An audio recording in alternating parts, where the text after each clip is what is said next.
Quindi mettere insieme questi tre aspetti, cioè le capacità di comunicare, le regole che ti impongono i regolatori e le autorità nella comunicazione finanziaria e ciò che invece i consumatori, siano essi azionisti o semplicemente cittadini, chiedono attraverso nuovi device, certamente impone anche al comunicatore di impresa un profondo cambiamento. Andiamo per ordine. Un tempo la comunicazione di impresa era identificata con l'ufficio stampa, non esistevano altre strutture, sì, c'era la pubblicità che si occupava di vendere il prodotto e non c'era pressoché nessuna interazione tra l'ufficio della pubblicità e quello dell'ufficio stampa, e tutta la comunicazione di impresa era basata nella relazione tra l'azienda e i giornali. I giornali avevano certamente un ruolo fondamentale, erano parte fortissima dell'intermediazione tra la società, i decisori politici, le istituzioni e le aziende, e quindi tutto si limitava in una buona comunicazione verso i giornalisti economici, che avveniva attraverso strumenti tradizionali, comunicati stampa, conferenze stampa e altri strumenti che conosciamo bene, e da una rete di relazioni che si formava attraverso la conoscenza approfondita, portare i giornalisti dentro l'azienda, fargli conoscere quelli che erano i meccanismi decisionali, quelli che erano gli obiettivi e le attività che l'azienda poneva in essere. Tutto questo è durato per molti anni, direi dalla fondazione forse della stampa fino agli anni 90, quando sono accaduti due elementi di profondo cambiamento. Il primo, la crisi dell'informazione. I giornali hanno perso il numero di copie, quindi hanno perso il ruolo di intermediazione nei confronti della società, e dall'altra la piena autonomia, la indipendenza del cittadino, che non ha più bisogno, non ha più solo bisogno, pensa di non aver bisogno, per essere più corretti, di un'intermediazione dei mass media, in particolare della stampa, perché attraverso il proprio telefonino accede a tutte le informazioni che vuole. Allora, questi due fatti hanno portato, possiamo approfondirli successivamente anche, ma hanno portato un profondo cambiamento del modo di lavorare del comunicatore di impresa. Da un lato la stampa non era più sufficiente, quindi dovevi aggiungere altri elementi di comunicazione verso l'esterno, e sono nate tutte le attività di corporate social responsibility, sono nate le attività di sponsorizzazione, che è passata da essere charity, no? o comunque a gratificare solo l'imprenditore che dava due soldi alla mostra, a entrare nelle strategie di immagine dell'impresa. E dall'altro sempre di più, ancora oggi non è finito questo trend, l'utilizzo della comunicazione digitale come strumento di disintermediazione dell'informazione dall'azienda al cittadino, disintermediazione dei grandi giornali o dei giornali di informazione. Se il cittadino si abbevera di informazioni autonomamente, l'azienda va autonomamente verso il cittadino attraverso strumenti di comunicazione diretta che in qualche modo a volte bypassano anche il giornale. Vado per titoli e per sintesi, così poi avremo tempo anche magari di tornarci. Tutto questo ovviamente si acuisce sempre di più con l'avvento dei social media, dove non è solo il cittadino che cerca l'informazione, ma addirittura la fa attraverso i social media, in particolare Twitter, che oggi è il social media che più performa nel campo della informazione. Il cittadino diventa un attore di informazione, quindi l'azienda, il comunicatore, deve parlare necessariamente direttamente a quel cittadino. Tutta questa condizione si acuisce quando c'è una crisi. Le aziende vivono periodicamente delle crisi, sono crisi dovute a finanza, dovute a un incidente sul lavoro, a un problematica di tipo ambientale, a una regolazione che cambia e che mette in discussione le regole di fondo del funzionamento dell'azienda. E se un tempo, queste crisi ci sono sempre state, non è che nascono oggi, ma se un tempo tra l'arrivo della crisi e l'attivazione della comunicazione ci poteva essere un lasso di tempo abbastanza ampio perché i giornali arrivavano con un po' di ritardo. Oggi basta un tweet per mettere in crisi un'azienda, quindi la velocità ha accelerato. Faccio un esempio concreto così ci capiamo. Un paio d'anni fa c'è stata una nevicata formidabile a sud di Roma. Non capita spesso che a Frosinone, quelle zone del pressi di Latina, ci siano nevicate che bloccano interi paesi. Cosa sarebbe successo prima dell'avvento della comunicazione digitale?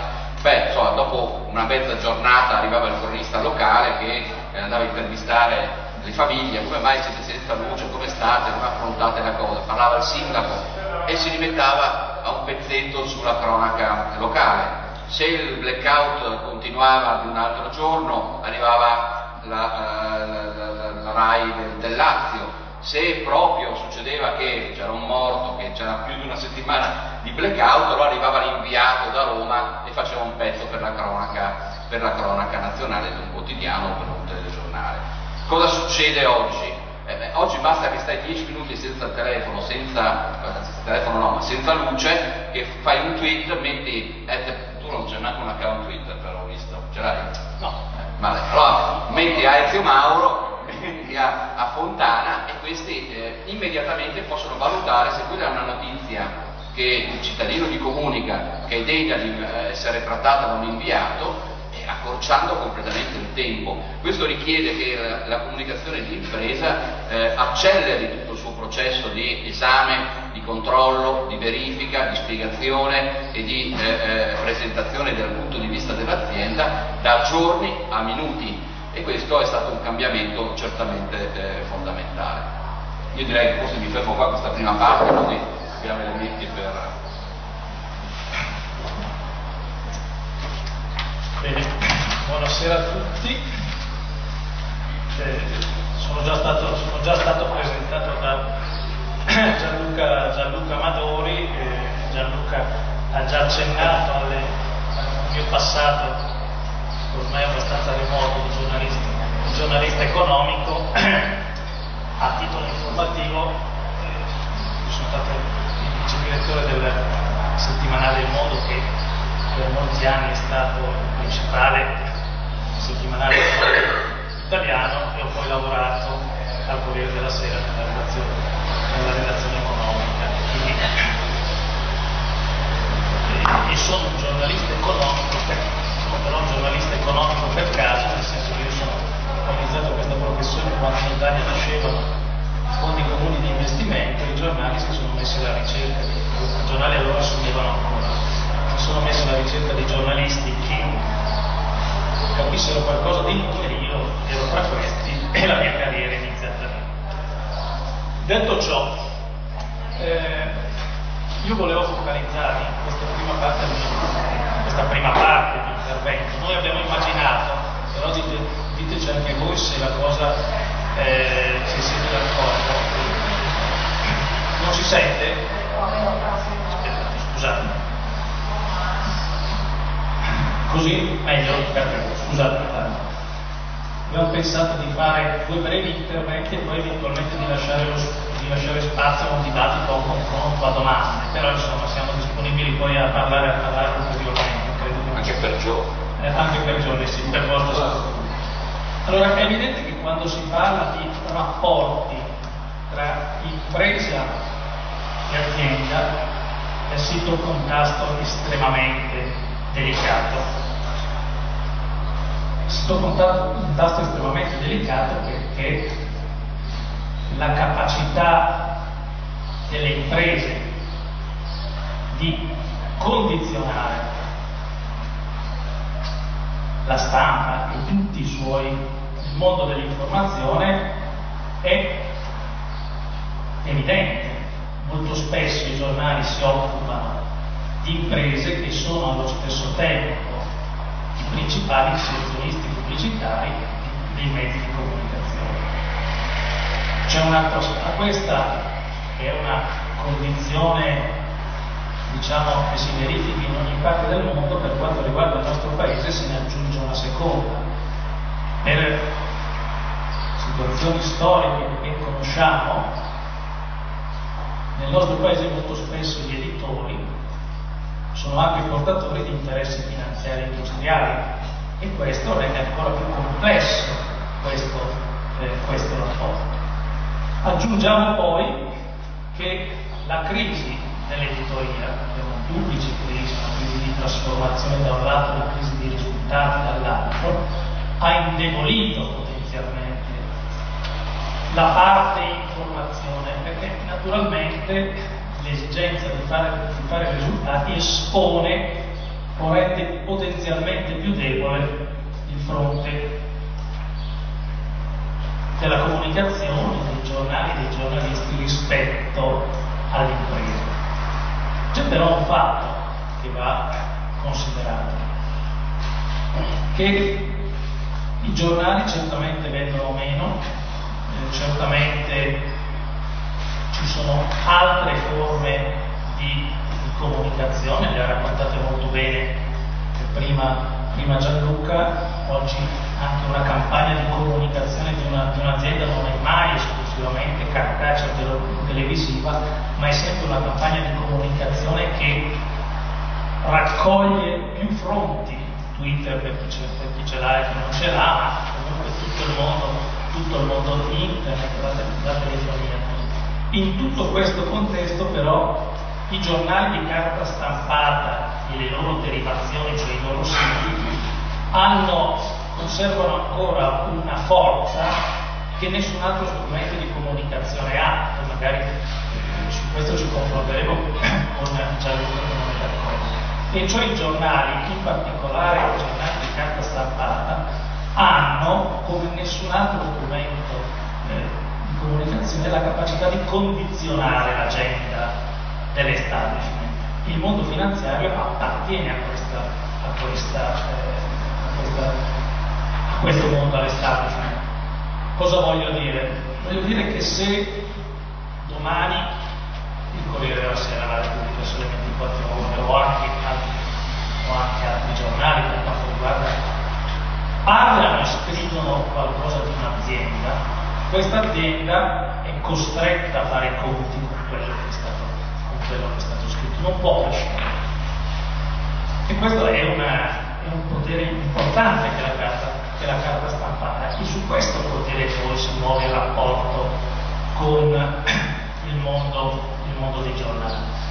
Spesso da questo punto di vista devo dire che anche da parte dei giornalisti c'è un'errata concezione dell'ufficio stampa o comunque del comunicatore, che è sempre meno ufficio stampa e sempre più comunicatore a 360 gradi. Cioè si percepisce il comunicatore dell'impresa come colui che ha dei segreti che non vuole darci. In realtà credo che questo sia un rapporto non corretto.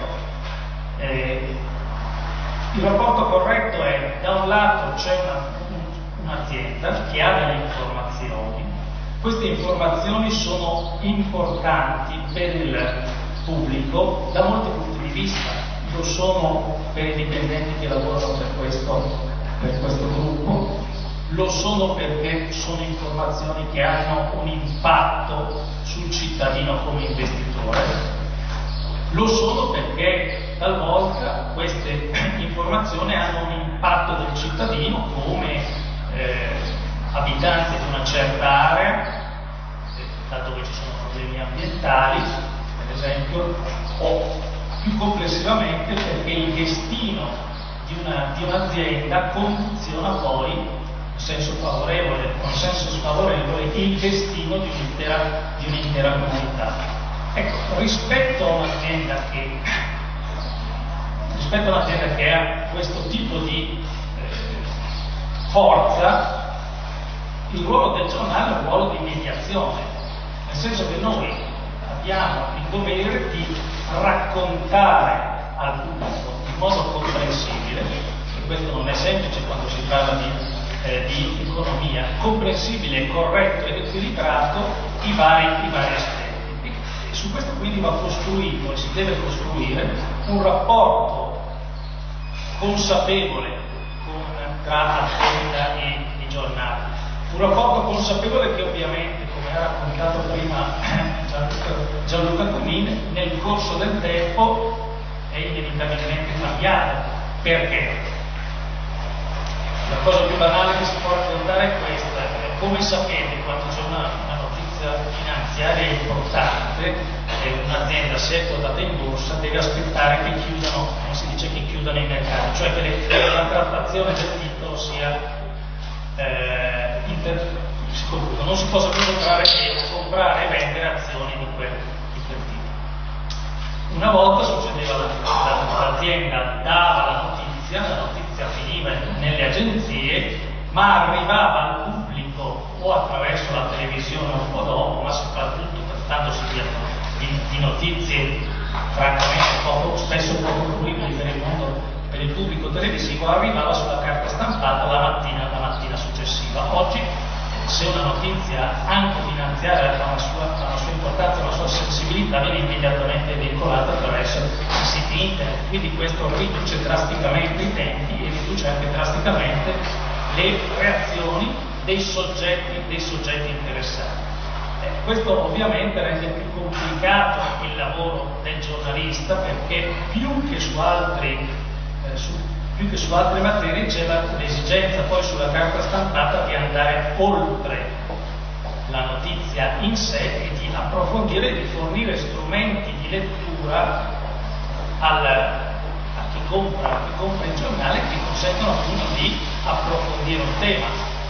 E su questo quindi c'è un lavoro che il giornalista deve fare inevitabilmente confrontandosi con l'azienda, perché è con l'azienda che è necessario, è l'azienda che ha una serie di informazioni che poi sono fondamentali per fare un lavoro di approfondimento. Quindi anche da questo punto di vista il rapporto tra i due mondi si sta evolvendo nella delicatezza e nella complessità che è il punto di partenza a cui facevo riferimento prima.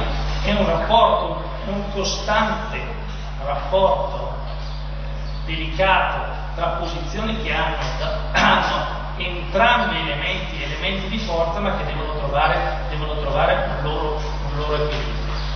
A questo aggiungo un'ultima considerazione, che poi quando si parla di comunicazione economica si parla di un mondo che complessivamente è molto disomogeneo, nel senso che un conto è il rapporto tra la comunicazione economica i giornali, i mezzi di comunicazione che c'è nei grandi giornali milanesi, cioè nel centro della capitale economico-finanziaria di questo paese. Un conto è quello che succede invece in territori economicamente molto importanti, anzi strategici del nostro paese, come per esempio il Veneto.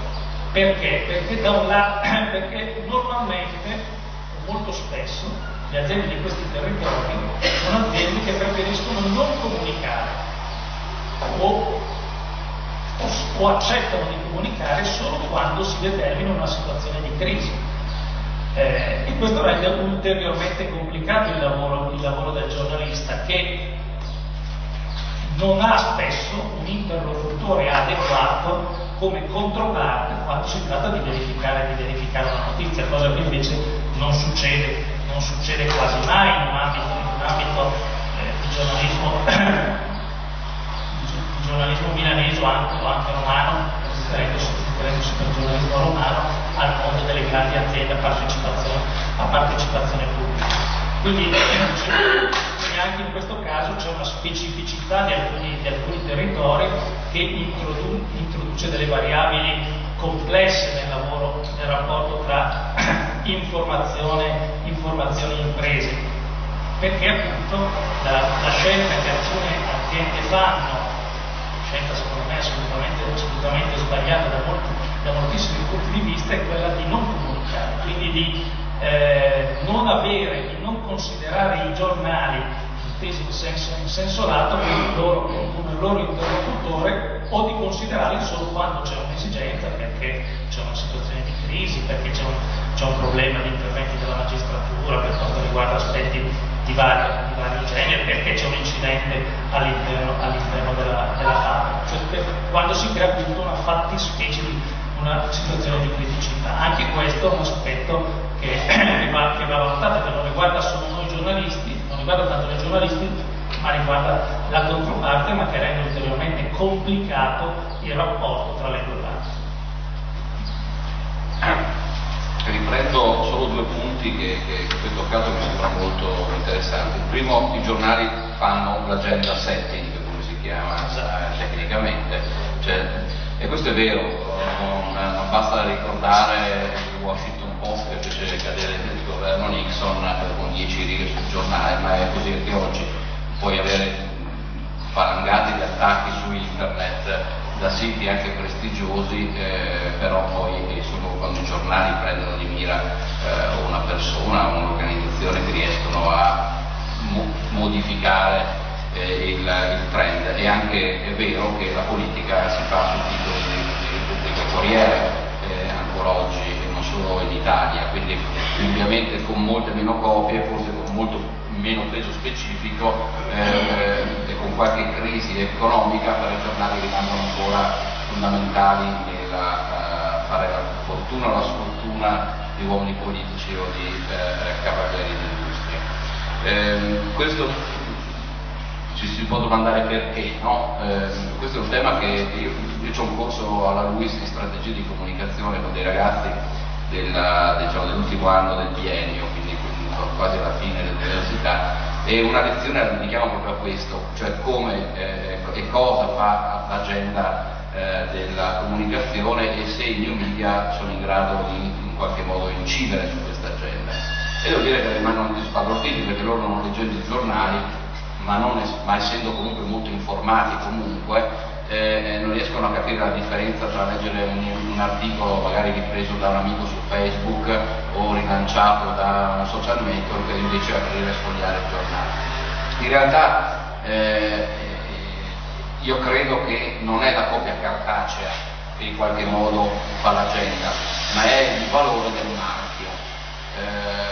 Purtroppo si fa poca attenzione in quella che è il brand value della propria organizzazione e si fa spesso poca attenzione anche al proprio brand value. Ogni persona ha un proprio valore del proprio essere, del proprio modo, come si presenta, come si rappresenta gli altri, e lo così ce l'hanno anche le aziende, siano essi editoriali o meno.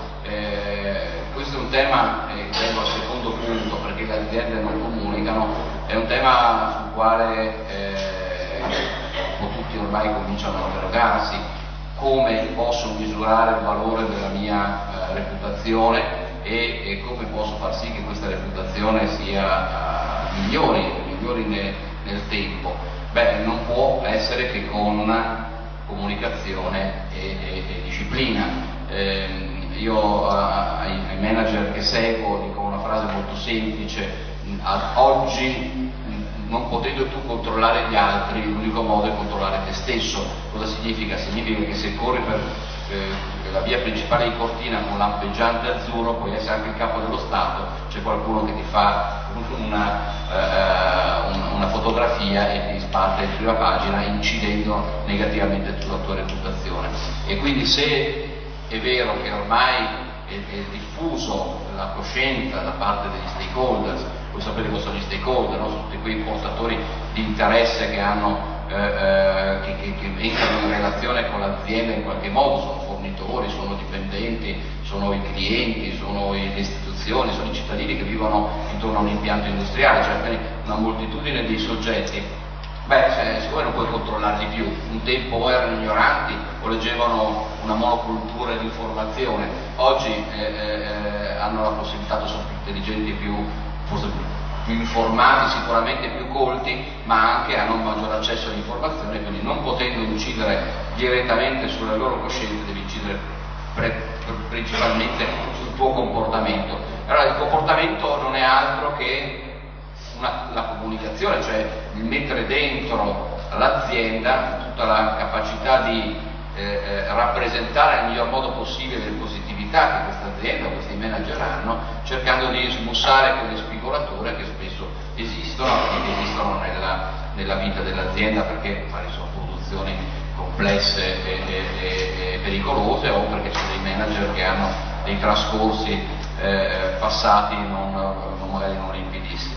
E quindi il tema della reputazione è il tema di oggi, come all'interno dell'azienda la comunicazione può migliorare la reputazione. Nel mondo dei new media tutto questo viene complicato. Voi sapete che Google ha introdotto il diritto all'oblio, ma per poterlo esercitare per esperienza ci vogliono scuole di avvocati e dei comunicatori che sappiano rappresentare al giudice che quella non era un diritto di cronaca, ma era proprio una violazione della privacy della persona, e ancora con grande difficoltà si riesce a ripulire le pagine di internet da casi che magari devono essere cancellati.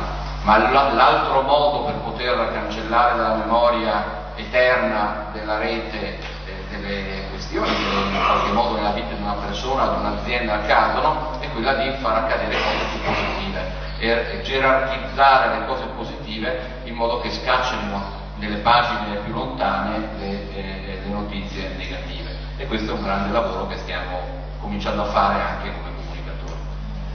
Aggiungo due considerazioni anch'io.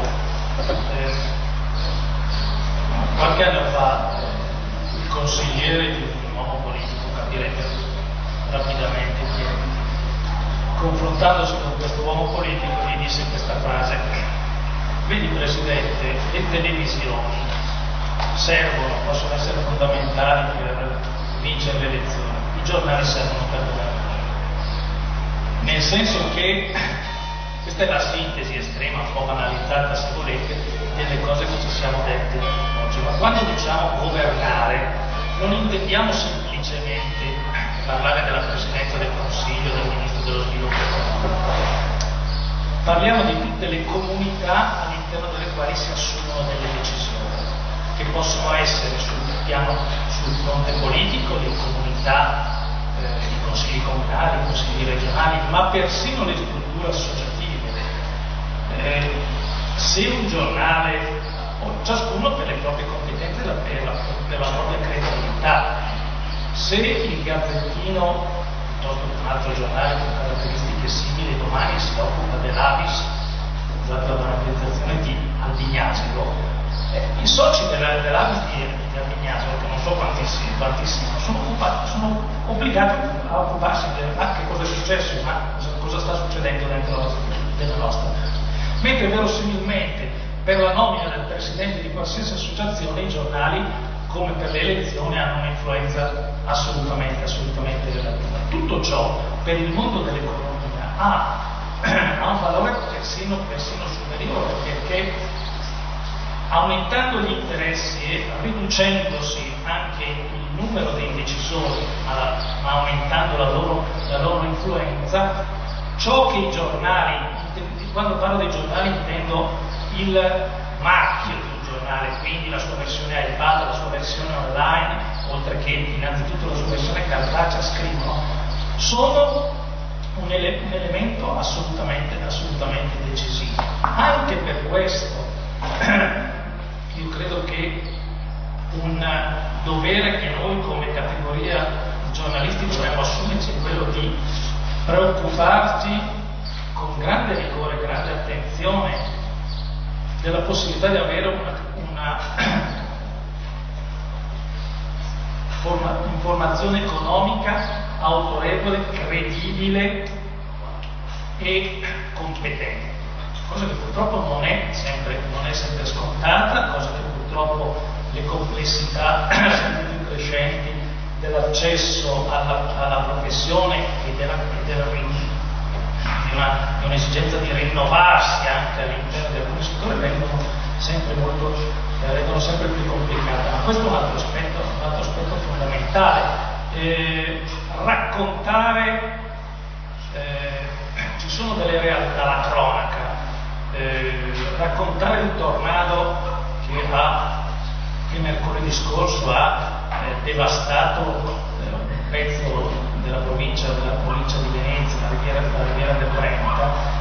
I giornali hanno fatto sicuramente la loro parte, l'hanno fatta con il loro sito internet. Certamente ci sono degli strumenti che sono più tempestivi, più efficaci nella rappresentare. Ci sono delle nicchie del giornalismo, il giornalismo economico è una di queste, in cui il giornale come strumento rappresenta oggi e rappresenterà anche domani, e poi se ci saranno nuovi strumenti di comunicazione così, un asset fondamentale dell'informazione e della sua forza e della sua capacità di essere un soggetto portante di questa società, o come si dice banalmente il quarto potere, magari sarà il quinto, il sesto e il settimo, ma per rimanere potere, che non vuol dire che non deve essere visto come un'accezione negativa, ma come caposaldo della democrazia, come uno degli elementi che concorrono a formare il processo decisionale in questo paese, l'informazione economica, e quindi la sua credibilità per noi giornalisti innanzitutto rappresenta un asset fondamentale da difendere.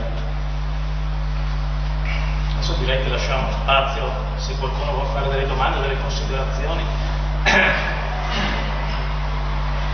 Però Gianluca, ho visto vari Rana sono dei bravi comunicatori di imprese, o no?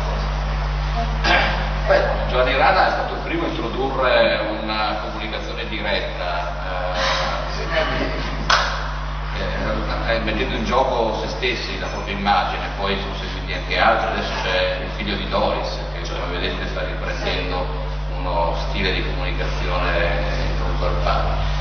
Rana è stato il primo a mettere in gioco la propria faccia e a unire due aspetti, quello artigianale di un uomo che ha costruito un proprio impero mantenendo però i saldi, i piedi sul terreno. Credo che ci sono molti esempi di questo tipo, non solo in Italia. È uno degli stili di comunicazione quando c'hai un imprenditore, diciamo così, illuminato e presente in azienda. Spesso le aziende sono gestite da fondi o sono gestite da azionisti che invece non hanno nessuna intenzione di mettere la propria faccia, allora diventa più complicato.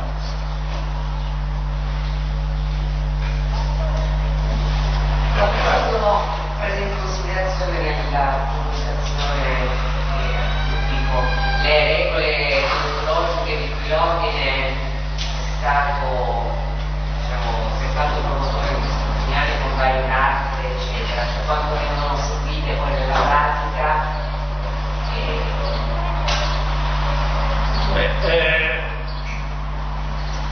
Guardate, da questo punto di vista per molti anni c'è stata una sorta di deregulation, nel senso che non c'erano norme che orientavano il comportamento dei giornalisti.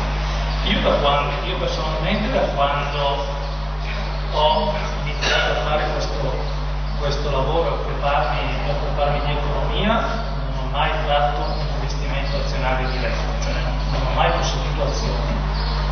Pochi o tanti soldi che avevo li ho dati in gestione dei fondi, quindi ho acquistato titoli di Stato. Purtroppo, certo, nel rapporto tra mondo delle imprese e comunicazione finanziaria c'è anche un aspetto di delicatezza da questo punto di vista. I giornalisti vengono spesso in possesso di informazioni cossidette sensibili perché hanno la capacità di modificare il corso azionario di un titolo e quindi di far perdere o di far guadagnare. In passato ci sono state vicende anche importanti, clamorose, che hanno coinvolto anche dei nostri colleghi, e soprattutto nel periodo omnibus degli anni 90 su questa materia c'è stata, da parte credo della categoria dei giornalisti, anche un po' di superficialità, chiamiamola superficialità. Mi sembra che adesso i rapporti siano anche dal punto di vista lineari e corretti. Certo,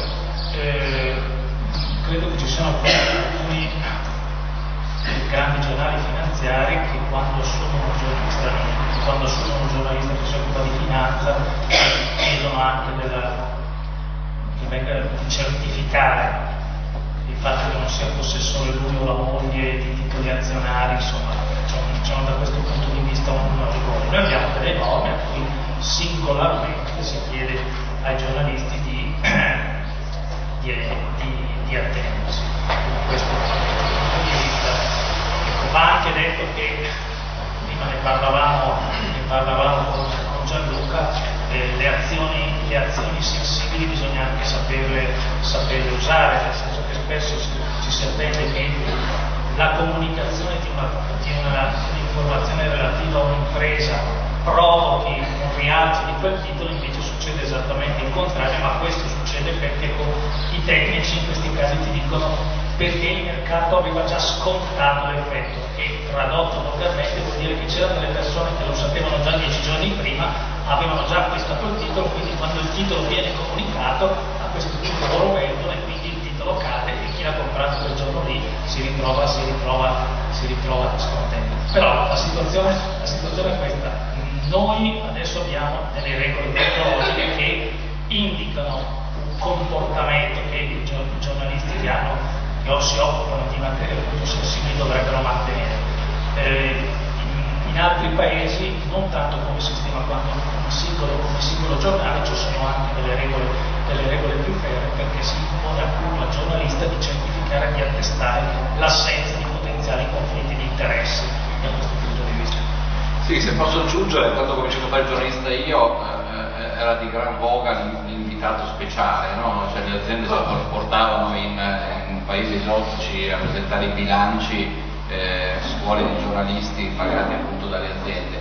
Oggi i grandi giornali non permettono più questo, addirittura non viaggiano neppure più con la Presidenza del Consiglio, devono prendersi biglietti aerei autonomi per andare a seguire il Premier quando viaggia all'estero. Io credo che sia molto corretto, perché nel momento in cui, lo dico magari da comunicatore d'azienda che preferisce sempre avere amici che nemici,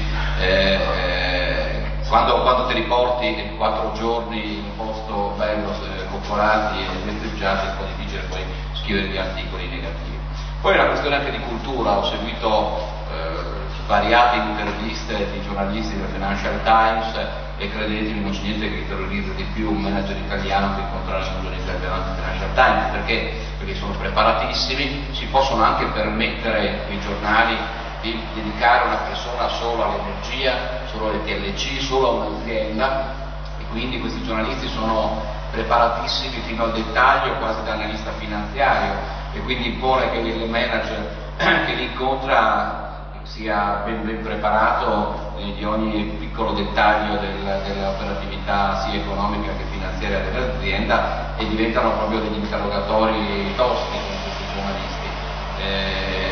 Da noi un po' la crisi, no, riduce il numero dei giornalisti, le colombiaggini di economia sono limitatissime, un cronista deve occuparsi dall'energia alla politica economica, no, del governo, e quindi ha un po' difficoltà di studiare dei dossier in maniera approfondita, in modo poi da essere un watchdog, no, un cane da guardia effettivo delle aziende. Questa è un po' una caratteristica non solo italiana. Ho lavorato con giornalisti spagnoli, tedeschi, francesi, sudamericani, purtroppo il carattere anglosassone è abbastanza unico. Giornalisti americani, giornalisti inglesi sono giornalisti con un fortissimo senso di orgoglio, di categoria, molto preparati e anche molto ben pagati e molto ben dedicati a seguire determinati settori. Sì, assolutamente è vero, no? Tanto per capire come in un passato neppure tanto lontano era vissuto il rapporto, poteva essere vissuto il rapporto tra mondo delle imprese e categoria giornalistica. Vi racconto 2 episodi che non sono segreti perché sono stati oggetto anche di servizi giornalistici, così. Ci fu una notissima azienda produttrice di sci che 15-20 anni fa fece una conferenza stampa a Milano per presentare una sua nuova gamma di prodotti e regalò a tutti i giornalisti presenti, anzi fece consegnare in redazione a tutti i giornalisti presenti uno sci. Quello successivo gliel'avrebbe fatto consegnare se usciva il pezzo, e ovviamente se il pezzo aveva contenuti graditi all'azienda, perché questa era una cosa più grave, invece attiene proprio anche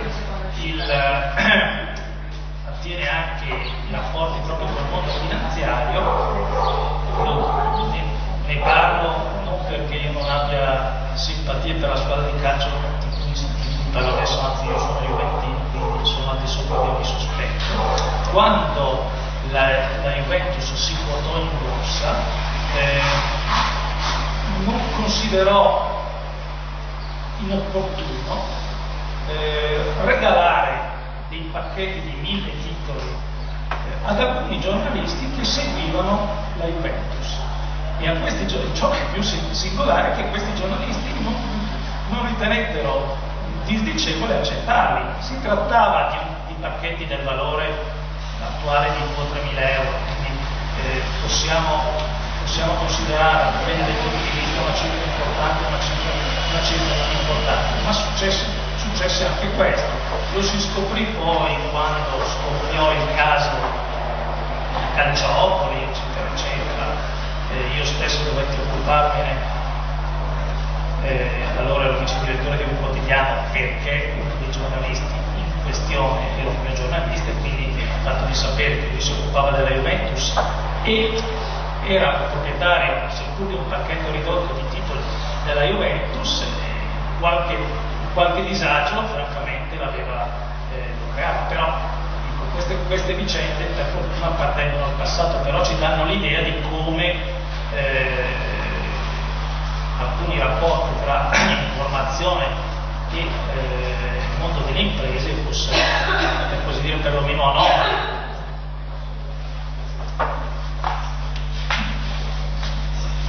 Alla destra? Prego, no, ho visto una... Alla destra, alla sinistra. Visto là alla sinistra, ha fatto una... Come direttore di un quotidiano, sì, credo che sia un problema che riguarda soprattutto i quotidiani locali. Come si riesce a gestire il problema dell'inserzione di pubblicità, che spesso condizionano l'uscita di notizie ovviamente negative? Allora, devo dire che nei giornali locali è molto più semplice, relativamente più semplice, nel senso che l'inserzionista del giornale locale è un inserzionista con una capacità, ammesso che decida di esercitare pressioni infinitamente inferiore di quella dei grandi gruppi. Non lo dico perché Gianluca è qua al mio fianco, ma se Gianluca Comin, nella sua veste di responsabile delle relazioni esterne e anche però del portafoglio pubblicitario di Enel, avesse voluto esercitare una pressione su un giornale, lo faceva dall'alto in alcuni periodi, credo di 250 milioni di budget pubblicitario, che ovviamente venivano indirizzati sui diversi mezzi di comunicazione. Io credo che anche in questi casi l'unica strada da battere, l'unica via da mantenere è che ciascuno cerchi di fare correttamente il proprio lavoro. Non ci sono ricette. Certo che quando c'è un incidente sul lavoro, quando c'è un'inchiesta di vario genere che riguarda un'azienda, non tutti ma qualche azienda cerca di minimizzare, di esercitare delle pressioni, ma se poi le notizie ci sono confermate, sono verificate, questa è la migliore risposta. Cioè, in tutti i casi la professionalità e l'attenzione a quello che si pubblica credo che sia la miglior difesa che noi possiamo mettere in campo. So che questi possono sembrare frasi fatte, ma se io scopro che un'azienda ha un buco di bilancio, ha una posizione debitoria, invece ha dichiarato, banalizza, di avere 100 milioni di debiti, invece scopro, perché qualcuno mi indirizza che ne ha 300, se io sono in grado di dimostrarlo, ho fatto un lavoro di ricerca, di verifica accurato, avete più personale. ciascuno può fare tutte le versioni che vuole, possiamo decidere a come metterla nel giornale, possiamo decidere l'enfasi da dare, il titolo, possiamo discutere sul titolo, ma la notizia data, se è verificata, a quel punto ne parliamo il giorno dopo, quando uscite sul giornale, cioè, questa è l'unica garanzia. Altre io non ne conosco, tutte le volte mi è capitato moltissime volte, soprattutto quando facevo esclusivamente il giornalista economico, di avere rapporti di questo genere. Io ho fatto scusate la citazione personale, io ho fatto il vice direttore del Mondo quando il Mondo apparteneva all'RCS, Domus era Cesare Romino, cioè una delle persone più potenti in Italia, con una ragnatela, intesa in senso positivo, di interessi, cioè una ramificazione di interessi che attraversava l'economia pubblica, l'economia privata, la finanza, le banche, le imprese. È evidente che una volta su due ti occupavi di imprese che in qualche modo potevano disturbare, tra virgolette, il manovratore, cioè in questo caso l'editore. L'unica arma che noi avevamo era quella di scrivere cose certificate, accurate, verificate. A quel punto anche l'editore non può che prenderne atto. Certo, cioè il tema è la credibilità. Se non sei credibile una volta rischi di non esserlo mai. Se lo sei una volta, se lo sei, rischi. Questo ti aiuta molto, perché hai una autorevolezza che anche di fronte alle pressioni ti difende. Io altre ricette non le conosco. Due battute, due persone informate sui fatti. Certamente la tentazione di comprarsi i giornali è forte, se non ce la nascondiamo, quando hai i budget pubblicitari e soprattutto voi non comprate i giornali, questi poveracci in qualche modo devono trovare i soldi, la pubblicità è il canale principale. È anche vero però che le aziende non vogliono giornali screditati, cioè l'informazione, se riteniamo che sia fondamentale per la comunicazione, abbiamo bisogno di un'informazione credibile, e quindi un giornale che è, come dire, disteso, seduto, che non tira fuori mai una notizia, che non morde, che non è un giornale che è inutile all'impresa seria, e quindi anche i budget alla fine vanno dove ci sono giornali autorevoli. Quindi io credo che il giusto mix sia ancora una volta nel rispetto professionale. Io ho cercato sempre di difendermi dai giornalisti che scrivevano senza avvisarci, perché la voce dell'azienda la devi sentire, poi puoi decidere di scrivere come vuoi, mediando tra le varie fonti che hai, ma siccome scrivi di me, io sono una fonte fondamentale del tuo approfondimento.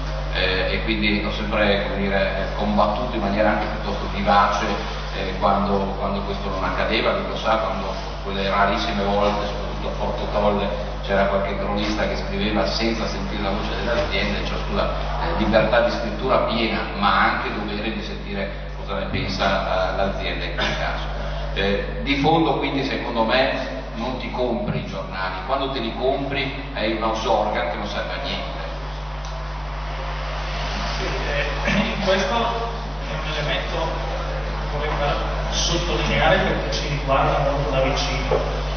Spesso incontro colleghi, trovo a che fare con colleghi, anche dei giornalisti adesso non più, che considerano il portavoce di un'azienda una sorta di avversario o di spia da cui stare a lavorare. Quindi non si verifica la notizia perché quello me la smentisce o perché quello ne parla con altri.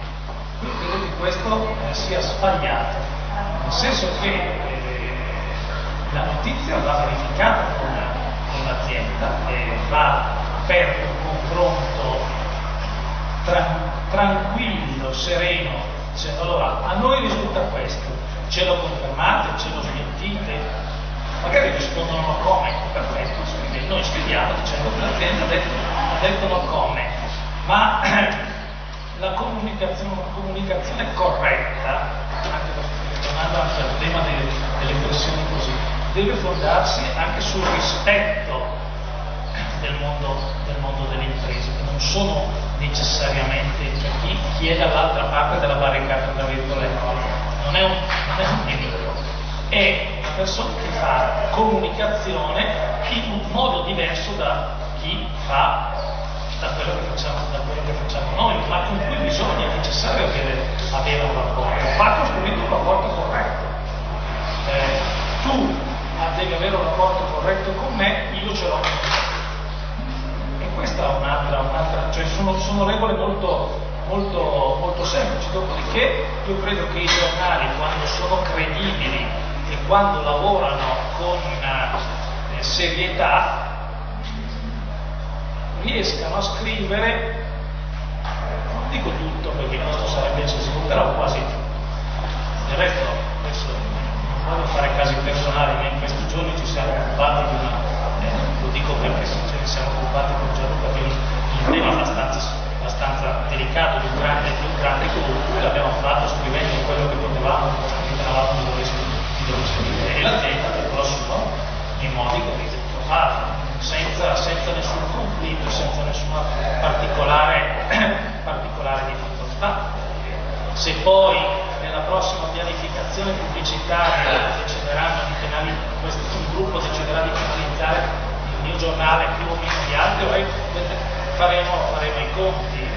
Io credo che, lo diceva prima Gianluca, un giornale anche dal punto di vista degli inserzionisti pubblicitari, e a maggior ragione in un periodo come questo in cui le aziende sono molto selettive, ha più appeal nei confronti del mondo delle imprese quanto più è serio, quanto più è credibile, quanto più autorevole. L'autorevolezza deriva anche da fare il proprio lavoro e di scrivere le cose, di approfondire le cose che si sanno, ma anche di scrivere nel modo non è che ci riusciamo sempre, però l'obiettivo deve essere sempre questo, e io sono convinto che poi ci possono essere, anche l'esperienza anche da questo punto di vista mi dà ragione, ci possono essere talvolta delle reazioni emotive da parte di alcune aziende che decidono di azzerare l'investimento pubblicitario sull'altro giornale perché a loro modo di vedere non si è comportato bene, tra virgolette, però poi alla fine, se questo giornale è credibile e autorevole, sono costretti a ritornare a pianificare su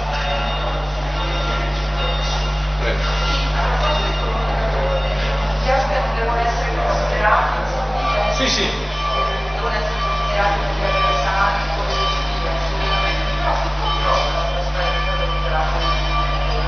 mi spiego meglio, noi abbiamo un quadro su dottorossi, facciamo qualcosa di diverso di fatto, stiamo coinvolgendo. Faccio questa domanda perché trovo nell'atto che in conclusione c'è una domanda per poter fare un vantaggio per esempio la libertà devo vedere la situazione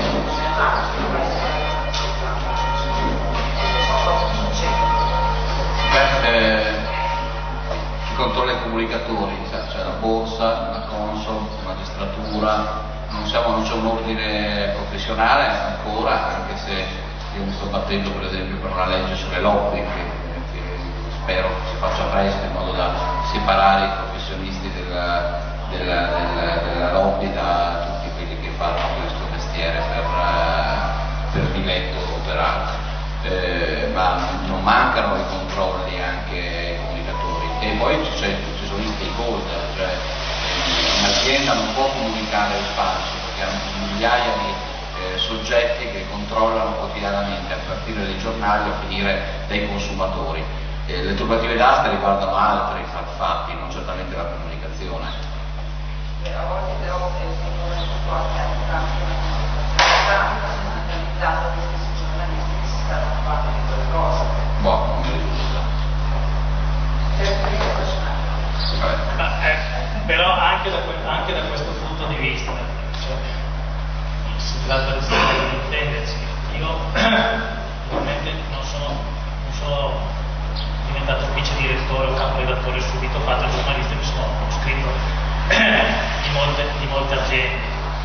Se uno una volta mi cercava di fregarmi, mi fregava magari, e la seconda volta non succedeva più. Voglio dire, io credo che valga per chi fa comunicazione, valgono a maggior ragione per chi fa comunicazione le stesse regole che valgono per chi scrive sui giornali. Cioè, il comunicatore, se tu chiedi la verifica di una notizia e lui te la nega e poi scopri che in realtà è vero, è ovvio che quel comunicatore lì ai tuoi occhi non sarà più un interlocutore, è tra virgolette morto, cioè è ovvio che quindi è sempre un problema di credibilità. È vero che un comunicatore può comportarsi in un certo modo perché l'amministratore delegato dell'azienda glielo impone. Per la verità si potrebbe anche dire che un giornalista scrive quello che scrive perché il direttore glielo impone, no? Cioè, però è sempre un problema di credibilità e nel settore dell'economia la credibilità è la merce più rara e più preziosa.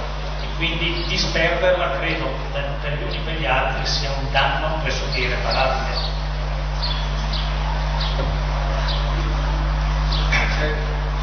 Sì, si nota sempre più spesso che nei dibattiti con economisti si parla molto più di economia negli ultimi anni, addirittura a fianco a economisti che sono imprenditori. Il fenomeno è una strategia d'azienda questa per farsi conoscere. Ci sono alcuni che sono famosissimi, sempre fare il primo. Beh, avete uno per tutti il presente. Beh, indubbiamente, innanzitutto i talk show sono alla ricerca di persone che sappiano parlare, che catturino l'audience, no? Poi è la prima scelta sull'efficacia di queste persone. Ma certamente sì, cioè nel lavoro che un comunicatore fa in un'impresa c'è anche il posizionamento del manager o del proprietario di quell'impresa, quindi che figura deve avere, una figura internazionale, una figura legata al paese, esperto di economia, esperto di industria, cioè dipende dalle caratteristiche della persona, ma poi viene aggiunto formazione, approfondimento in modo da prepararlo a essere presente in alcuni ambiti. Può essere la scelta per esempio per alcuni manager andare solo a convegni internazionali perché il posizionamento che vogliono è di essere parte di un network internazionale. Uno tra questi Tronchetti per esempio non va mai in televisione però partecipa a dibattiti a Davos o altre situazioni di carattere internazionale. Altri invece dicono no, voglio avere un ruolo nel dibattito politico nazionale e quindi costruiscono la loro formazione e anche predisposizione per andare nei talk show. Uno di questi ovviamente avete, ma insomma Aurelio Regina, poi ce ne sono di questi che vanno. Quindi è certamente una scelta che non sempre è strategica perché spesso avviene così un po' a rampazzo come uno si alza la mattina, però nel migliore dei casi invece è una scelta strategica in cui c'è una formazione, una preparazione per portare il manager poi in quelle trasmissioni che sono più adatte alla sua immagine e alla sua reputazione. Beh, sicuramente fino al 1984-85, cioè dalla data di nascita dei comuni di investimenti, così dire, hanno democratizzato il mercato azionario, il mercato dei derivati. I giornali italiani non avevano spesso neppure le pagine economiche, avevano una specie di ibrido, una pagina economica, una pagina sindacale. Successivamente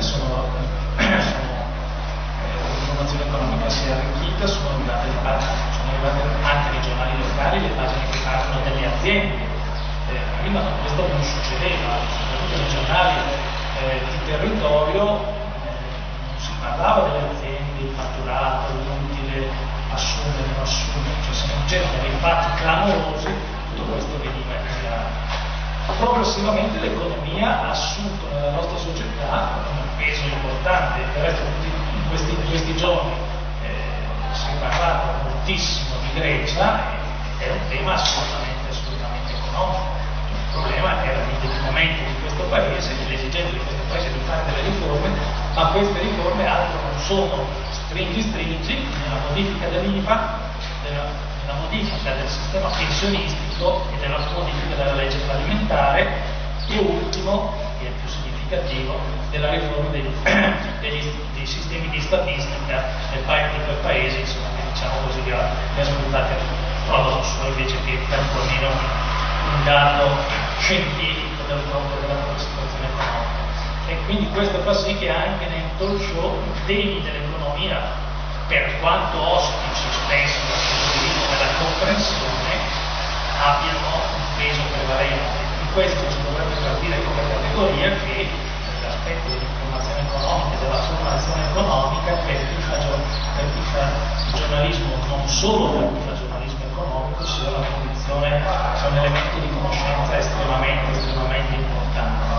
Oggi capita anche al corrispondente di una realtà, un giornale come il mio, di doversi occupare di una crisi aziendale, di rapportarsi con i temi di un piano di ristrutturazione piuttosto che di indebitamento, del rapporto con banche, che non sono temi anche dal punto di vista del linguaggio semplice, no? E quindi questo è un aspetto della nostra professione che va valutato con attenzione. Per quanto riguarda il protagonismo degli imprenditori, ne ha già parlato Gianluca, molti imprenditori ritengono di dover avere un ruolo nella gestione della cosa pubblica per loro scelta personale o perché ritengono che questo sia il modo migliore per salvaguardare gli interessi non tanto dell'azienda quanto del sistema produttivo. Altri sono molto presenti in televisione perché si ritengono a se stessi parte della loro strategia di marketing e quindi vendono la loro immagine. C'è chi lo fa, è stato citato prima Rana o Amadori o Doris, proiettandosi, cioè diventando essi stessi protagonisti e testimoni della campagna pubblicitaria. C'è chi lo fa invece assumendo un ruolo da protagonista nel dibattito politico, ma trascinando con sé anche un'immagine di prodotto. Ci sono dei notissimi produttori di scarpe che in questo sono diventati dei maestri. Ovviamente il successo del loro prodotto non deriva da questo, certamente loro hanno saputo sfruttare la loro immagine e anche la loro capacità di stare in video, di fare interviste sui giornali, di provocare dibattiti come un elemento di marketing della loro azienda. Io volevo spostare brevemente l'attenzione da queste aziende grandi ma a noi note, cioè il produttore delle scarpe oppure quello degli sci e cose via, che sono certamente molto interessanti e capaci di influenzare la nostra vita, ma attori economici che ci sovrastano e sui quali sappiamo abbastanza poco. Per esempio le grandi multinazionali, che sono degli attori economici portata superiore alla nostra attenzione, quella del nuovo medio, insomma. Cosa si può dire circa i mutamenti che sono in atto nelle loro strategie di comunicazione? Per esempio che valore hanno le fondazioni di cui si dotano per produrre azioni che poi verranno comunicate? Mi rendo conto che ci vorrebbero delle cose, però... È un tema abbastanza affascinante perché poi ci sono alcune aziende che trainano poi tutte le altre nelle scelte, no? E queste sono le grandi multinazionali, se guardiamo dalla Shell alla BP, da Microsoft, la General Electric, eccetera, eccetera, in Italia, Eni, Enel, Pirelli, Fiat, eccetera. Io credo che queste aziende, e non voglio fare perché posso essere critico, quindi non è che hanno sempre anticipato i tempi, creando quelle condizioni per le quali poi anche tutte le altre hanno seguito. Sono state le prime a dedicare parte dei profitti alla responsabilità sociale di impresa negli anni 90 e all'inizio degli anni 2000, sono state le prime a introdurre il concetto di share value, che è la parte più innovativa della condivisione condivisione appunto, degli obiettivi con le comunità. Lo fanno perché sono buoni? No, lo fanno perché hanno capito che in questo modo vengono valorizzate i brand che hanno investimenti nel sociale, vengono valorizzati in borsa, ma questo è provato da studi di università anche americane. Microsoft, che fa il computer a $100 per l'Africa, lo fa perché sa che in questo modo vende più computer a $1.500 in Occidente. Però non è che per questo dobbiamo condannare perché danno il computer a $100 in Africa, ma ne ben vengano le società che investono in questo.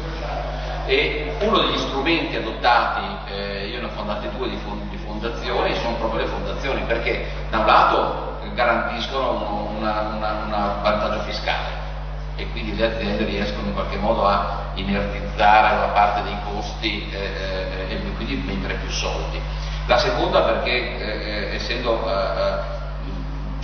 consente di mettere ordine. Il problema delle aziende è che quando sono grosse c'è una grande dispersione di forze. C'è uno che sta in Africa e spende dei soldi, uno che sta in Asia e ne spende altri, chi sta nell'headquarter, è la difficoltà di controllare. Con la nascita delle fondazioni si collocano tutte le risorse lì e si indirizzano per obiettivi che vengono dati più alti e più generali rispetto alla dispersione. Quindi le fondazioni sono anche uno strumento di ottimizzazione della parte comunicativa, dell'efficacia della comunicazione da parte dell'azienda. Ultimo aspetto è che, certo, adesso non è che voglio fare il santarellino, ma le grandi aziende incidono sui comportamenti, incidono perché il loro obiettivo è vendere prodotti, e quindi abbiamo vissuto in prima persona le battaglie dei petrolieri contro le rinnovabili, poi hanno vinto le rinnovabili e certamente la transizione sarà lunga, ma arriveremo all'auto elettrica e alla fine del petrolio. Quindi ci sono dei trend sui quali le aziende cercano di resistere, ma in cui poi l'opinione pubblica vince sempre, perché poi alla fine io credo che l'intelligenza collettiva messa in rete da questi apparecchi qua vince anche sulla più forte delle multinazionali che ci stanno al mondo, che a un certo punto si adattano e cavalcano l'intelligenza collettiva, e quindi l'intelligenza cambia ancora, come quei branchi di pesci, no? Che si bonificano e seguono, e l'azienda lì che è il pesce grande che cerca di agguantare questo branco. Adesso la battaglia con le multinazionali. Io no. Grazie. No, ma direi che Gianluca ha detto quasi tutto. In realtà noi potremmo suddividere questo tipo di attività, la creazione di fondazioni o di attività per il sociale che molte multinazionali mettono in campo in 2 grandi aree. Da un lato ci sono aziende, imprenditori che decidono di reinvestire nel sociale una parte dei profitti che hanno realizzato. In questi giorni i giornali hanno parlato molto, per esempio, di questo imprenditore che ha 95 anni, di questo farmaceutico emiliano che ha creato una fondazione che fa attività Segolinelli, attività assolutamente meritoria. Lui infatti ha avuto molto dalla vita e mi sembrava doveroso reinvestire una parte significativa del suo profitto in questa attività.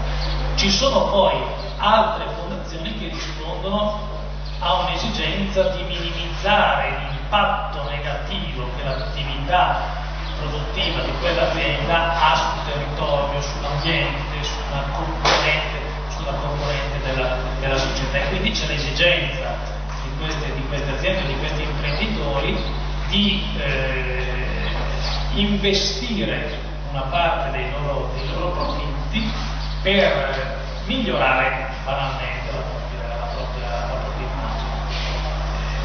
Dopodiché condivido quanto detto Gianluca, la forza, in questo caso la forza dell'opinione pubblica, soprattutto quando viaggia online e con l'immediatezza, la capillarità e la trasversalità che i social network consentono, rende sempre più difficile difficili questo tipo di relazione. Prego.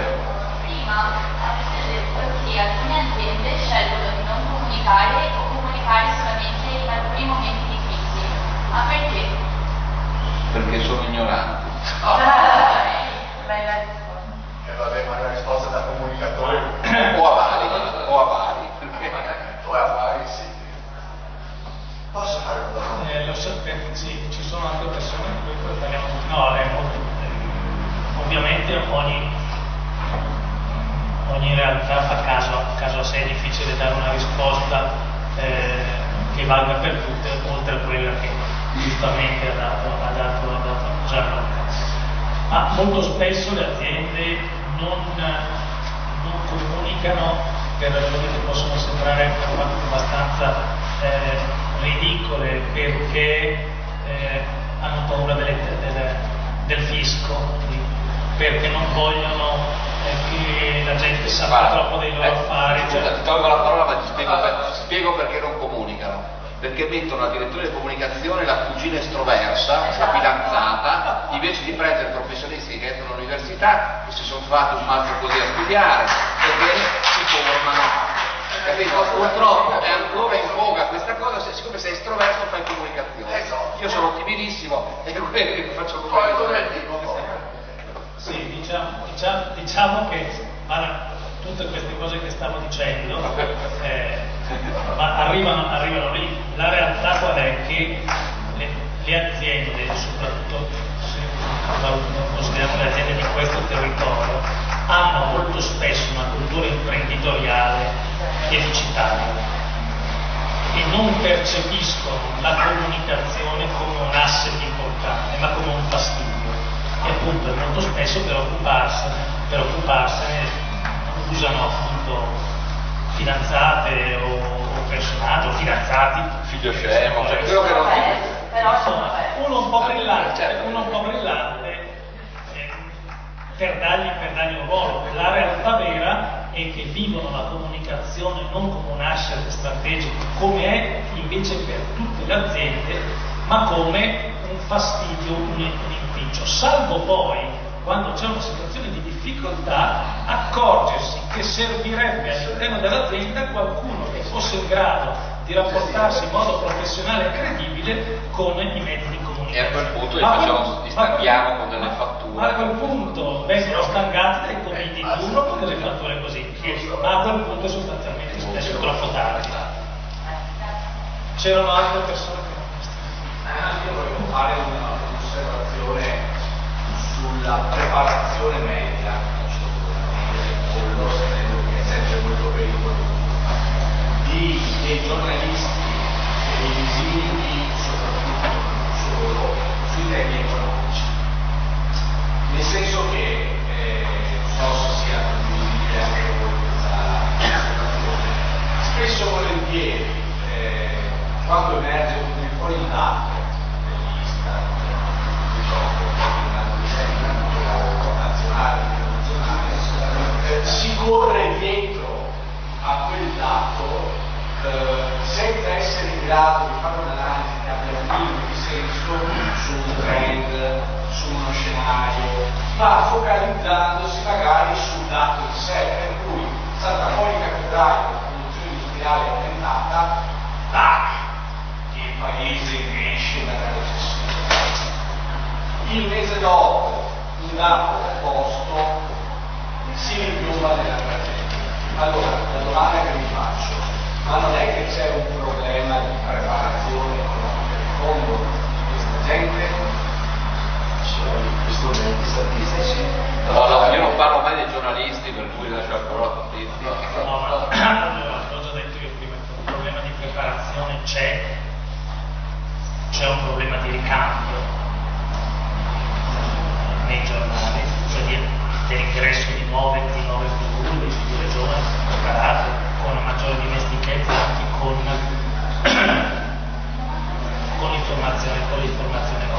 Dopodiché dobbiamo anche essere consapevoli che l'economia come materia è una materia complessa e non sempre facilmente sintetizzabile in un titolo di giornale e neppure in un sommario in un occhiello, nel senso che è vero, 3 giorni fa è uscito questo dato importante sulla produzione industriale, è il dato più importante dal 2011 a questa parte. Era giusto o sbagliato enfatizzarlo?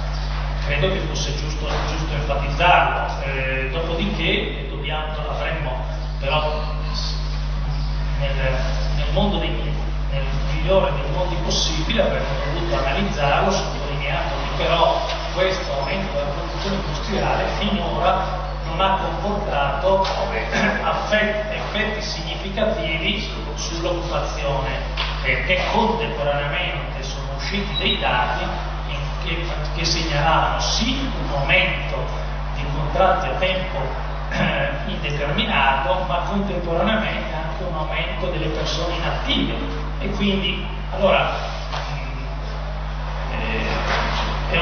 mi fermo qui perché potrei andare avanti. Allora è una materia che soprattutto per giornali popolari, come per esempio il giornale che io dirigo, andare oltre un certo livello di approfondimento rischi di essere difficilmente comprensibile e soprattutto forse di non interessare il lettore o di interessarlo fino a un certo punto. Ma questo non per sottovalutare i lettori, è perché si entra in una complessità per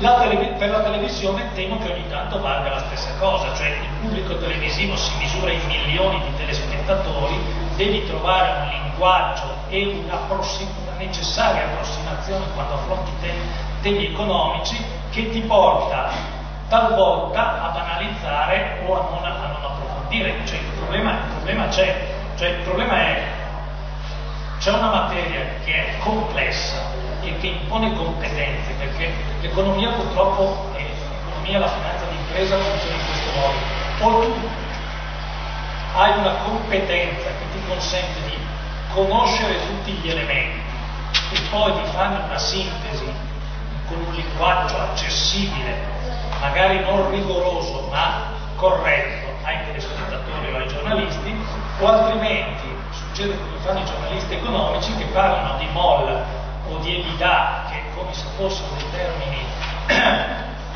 di comune conoscenza, di comune uso, e quindi diventano respingenti rispetto ai lettori. Però il problema dell'informazione economica e della formazione economica per i giornali a tutti i livelli è un tema chiave, anche perché, ripeto, credo che in un futuro neppure lontanissimo il mondo della comunicazione avrà alcune linee di resistenza, cioè alcune nicchie in cui continuerà a essere primo attore, e questa sarà sicuramente l'informazione economica e finanziaria e quella legata al mondo delle imprese. Dopodiché MOL vuol dire margine operativo lordo ed è l'utile lordo. Domanda pratica.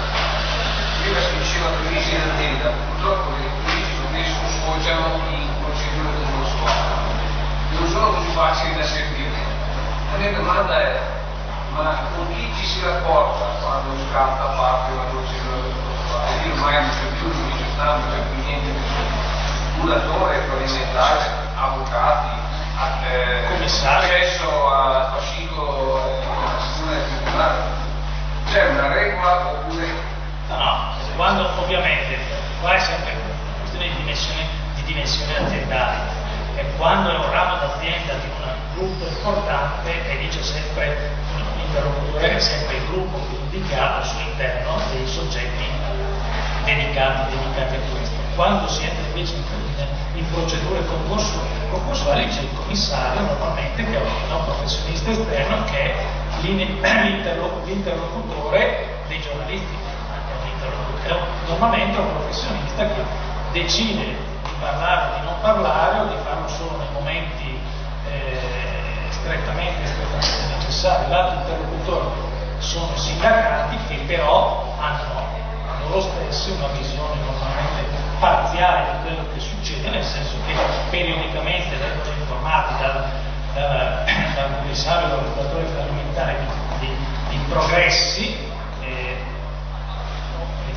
non sempre positivi, nella procedura e a loro volta decidono o meno di dare informazioni ai giornalisti. Però per esempio quella delle procedure concorsuali, che poi recentemente sono anche cambiate, è una delle materie più ostiche da spiegare, da raccontare, da capire, che purtroppo occupano spesso le nostre pagine dei nostri giornali, perché la crisi ovviamente ha portato molte aziende l'accesso agli atti se presentano un'istanza, una domanda, oppure i vendita ci sono su questo Gianluca Amadori sarebbe sicuramente molto più preciso di me. Ci sono anche, come tutte le procedure giudiziarie, ci sono dei momenti in cui gli atti devono essere depositati, in quanto tali diventano accessibili.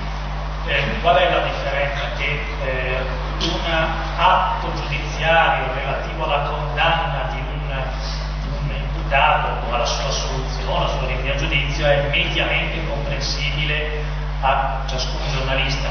Un atto di procedura concorsuale fallimentare, già quando si inizia a parlare di creditori chirografari, ma c'è chi sono, cosa hanno fatto di male questi nella loro vita, insomma. Quindi è una materia complicata, insomma, però lì ci sono queste procedure regolate da legge che prevedono che gli atti vengono messi a disposizione in determinati momenti. Altre domande? Twittate poco però, ragazzi, la chiacchiera non basta, non twittano. Twittate poco, vedo poca attività sulla rete. Non c'è rete. Sentiamo posso? A quanto mi risulta, anche nel settore dell'informazione economica stanno emergendo fenomeni diversi, tipo social come i blogger, che a volte in alcuni settori vengono utilizzati dalle aziende in funzione di intermediazione. So che per esempio blogger invitati alle mattine per mettere sui social della quindi diciamo ovviamente assertivi alla volontà dell'azienda in quanto invitati. Quello che si cercava di evitare, con le varie regole deontologiche, si sta rispettando. No, ancora no, potrebbe essere un'idea. No, invece stanno fiorendo fior di giornalisti sulla rete. Uno per questi, Fabrizio Goria, che a un certo punto continua a diffida dalla Reuters perché i suoi tweet sull'economia, sull'andamento dello spread, eccetera, erano più accurati delle agenzie ufficiali. Quindi insomma, gente brava ce n'è molto, la stessa giornalista della Stampa come si chiama, che segue l'economia anche lei, su Twitter ha centinaia di migliaia di follower, proprio perché lì esprime con maggior sintesi da un lato, ma forse con più approfondimento dall'altro, perché può fare molti tweet,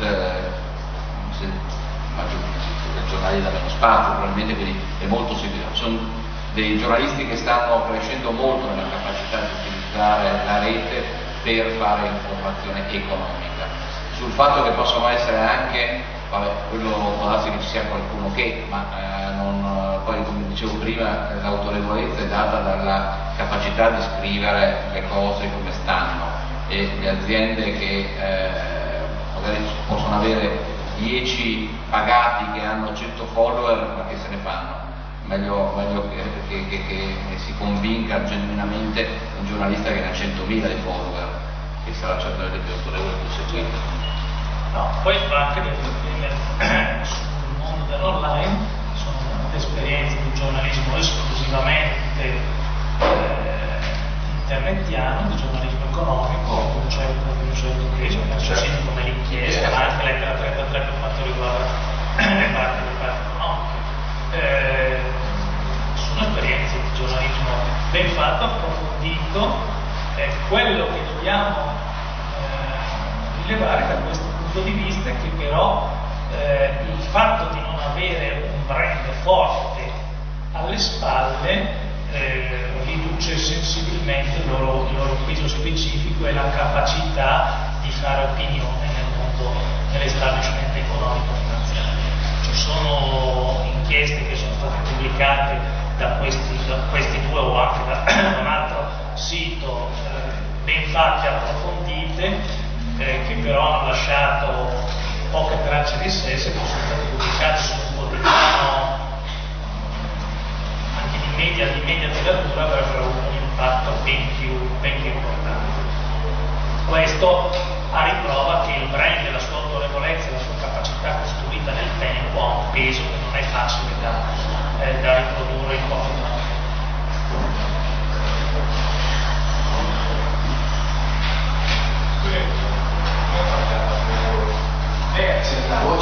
Lei ha accennato nel passaggio del discorso delle leggi che mi sembra interessante, perché alla fine mancando non si capisce mai quale sia la definizione, la distinzione tra la comunicazione e quali siano le regole che riguardano il caso. Allora, ha chiesto sulla legge delle lobby. Allora, su questo tema io ho scritto abbastanza, c'è una rubrica su Lettera 43 dove puoi trovare, si chiama Spin Doctor, dove puoi trovare molti elementi. Il tema della legge sulle lobby, di cui si parla da anni, il primo a bozzarne un testo fu il ministro Sant'Agata nel primo governo Prodi, quindi stiamo parlando veramente degli anni 90. Non riesce mai a varcare il confine della commissione e essere approvata. Perché?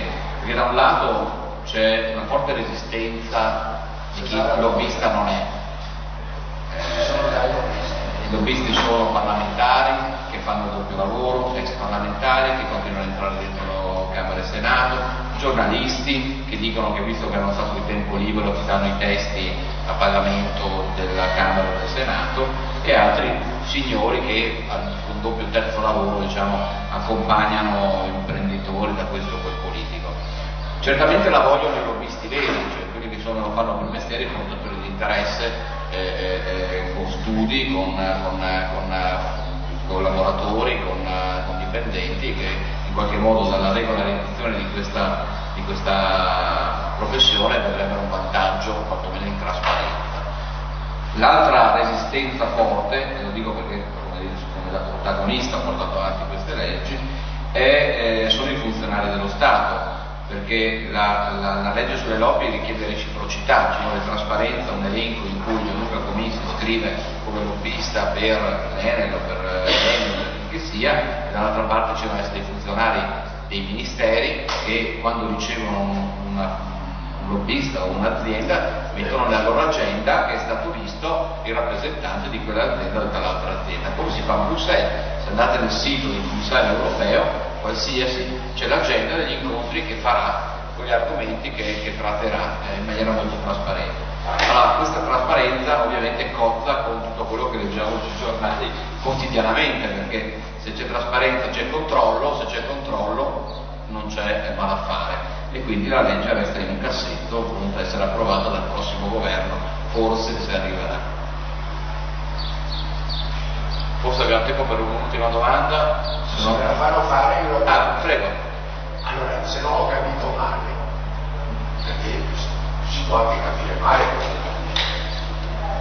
comunicare l'impresa e fare pubblicità di impresa sono due, diciamo, concetti un momentino diversi. Forse il comunicare include anche la pubblicità, e probabilmente, siccome su tutti quanti i fenomeni di relazione ci deve essere una motivazione, una tecnicalità di comunicazione, molto probabilmente ci sono motivazioni diverse e tecniche diverse per portare la vendita in alto, no?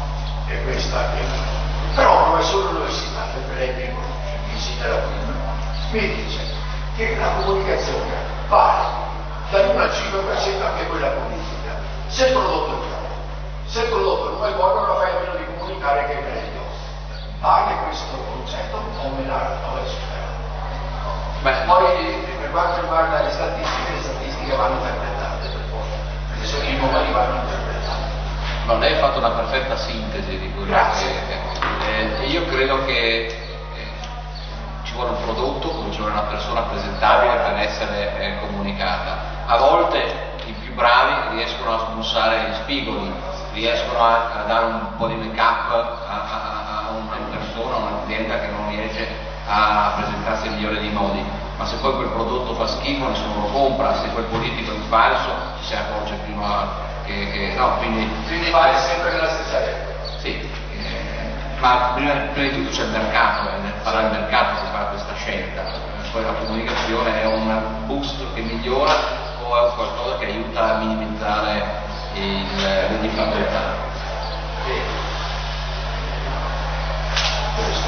Gianluca, non so, allora devo sprint di solito, c'è qua mattina si usa. No, Però quelli che hanno fatto le domande dai 3 punti, non perché sono troppo pochi. Mi pare che siano stati toccati in tutti i temi anche quelli caldi. Quella della trasparenza, credo che la trasparenza sia uno dei temi veramente essenziali anche della nostra professione, non solo nei temi dell'economia, no? Credo che anche gli editori dovrebbero garantire una maggiore trasparenza all'interno, visto che ormai gli editori sicuri non esiste nessuno. Qualche norma che obbligasse gli editori a dare trasparenza su tutti gli assetti azionari, quali sono gli interessi degli editori che lo siano, sarebbe una delle cose che garantirebbe anche l'informazione una chiarezza maggiore che darebbe la possibilità agli editori di capire di più certe dinamiche, no, che a volte ci sono nell'informazione. Comunque devo dire che è stato interessantissimo, ringrazio il numero di oggi, Roberto Copetti e Gianluca Covini, e a chi resta a domani l'appuntamento serale che è con, vi dico noi, cioè i suggeritori perché se non mi dimentico, alle 9 chi si ferma a Miramonti ci sarà una serata tutta dedicata al fotogiornalismo